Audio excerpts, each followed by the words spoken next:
now we're at the cutting table where we're going to square up our quilt. And I want to show you that we have our self-healing cutting mat and a long ruler and our rotary cutter, a pair of scissors and a short ruler in case we need them. But the main thing is I work at the kitchen table because it's the right height for me. We're limited in the space. Maybe you have a bigger work table, but we're limited in the amount of space we have. So we're going to have to be creative with how we square up our quilt. We're going to take the corners of our quilt and we're going to try to line those up next to each other underneath the fabric. And then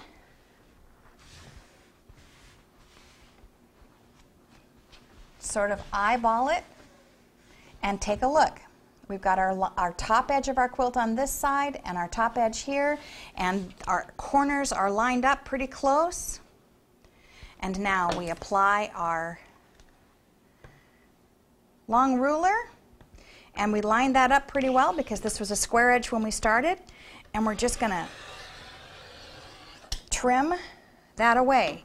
And you'll see we've managed to catch all the edges. When you check underneath, you want to make sure that you didn't, here's the cut edge, you want to make sure that you didn't go off like this and miss some of it.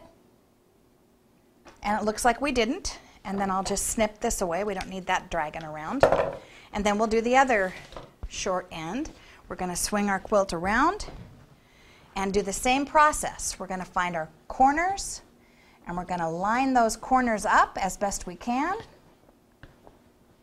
Like that. We're going to square up our fold and just check it to make sure that they're close, and they are. Get our straight edge. And we're going to trim through here. And again, we want to check. You see we went off a little bit here? That is less than 1/4 of an inch, so that will be covered with the binding. But we do want to check the other edge and see, look at that, we went way off here. We don't want to cut any more than we have to off, but we are going to scoot that down a little bit. Our corners weren't perfectly lined up, it looks like, but we don't want to lose any of this border width, so we're going to try that. And we'll trim again, just what we need to make up. Trim that off, and now we'll check again, and I bet we got it. All right, take a look. It's very close, and I'm going to leave this because, like I said, our binding is going to cover up those stitches. Now that we have two fairly straight edges, we can line those up, and we're going to come up to the top here and line up our corners of our quilt.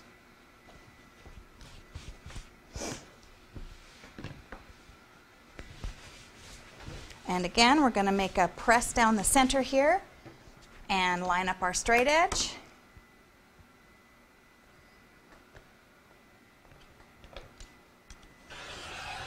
We remember that our binding is going to cover maybe up to 1/2 of an inch of our edge, so we don't want to lose any of our nice border fabric. So we line up our corners. Hi, Katie. Thank you for the assist. He kind of makes sure that keeps me honest.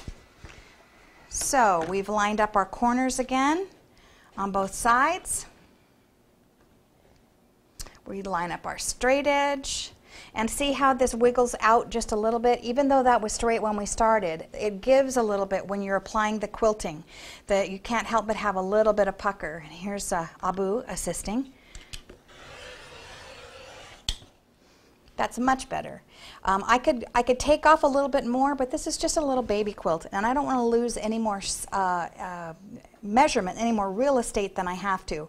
I am very secure that my binding is going to cover this area when I get to binding this piece. So I'm going to leave it just like this, and we're going to go to the sewing machine and do our binding. Now, before you leave the cutting table, this is extra backing fabric, and this is what I'm going to use for my binding. And I generally use a folded binding so that I have one edge, and I'll demonstrate, but this is a traditional folded binding. And so we will line up our fabric. Now we can use We're going to square up this edge.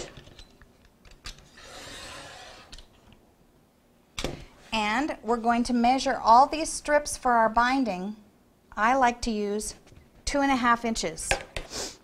If you have a jelly roll, those are automatically 2.5 inches also. Remember, we used a jelly roll for some of our construction. Another 2.5 inches. And you can, jelly roll is exactly 2.5 inches, so you can use that for your binding strips, and you don't have to cut these. I'm going to make 4 because I'm fairly convinced that my longest edge is no longer than the width of fabric, which is generally 42 inches. And my longest edge, I think, is 40, so I'm going to have plenty to spare. So I'm going to do 4 strips. We're going to sew these together end to end at the sewing machine, and we're going to bind our quilt next.